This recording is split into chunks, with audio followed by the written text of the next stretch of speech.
po si James Mark Alianza, dito operator ng 30cm t-shirt line ko Nuno Plaza.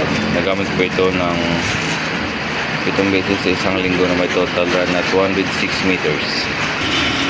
Ito po yung head, cupping at wiper. Ganito po yung tamang pag-head clean. Tapos mag-head clean pa natin yung punasan ng cupping at wiper.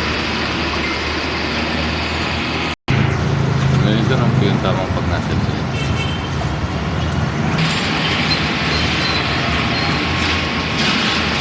Doon lang po siya. Ito po yung waste tank, kakapalit lang po nito kahapon.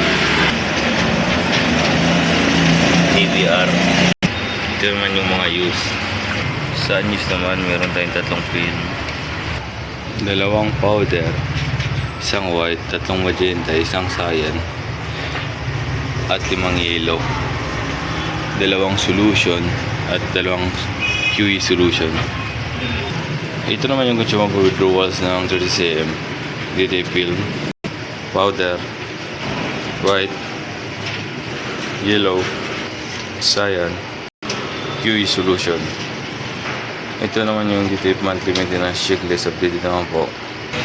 Ito naman yung daily output recording ng 30cm from June 8 to June 14. Updated naman po at dito na po magtatapos yung vlog ko. Maraming salamat po.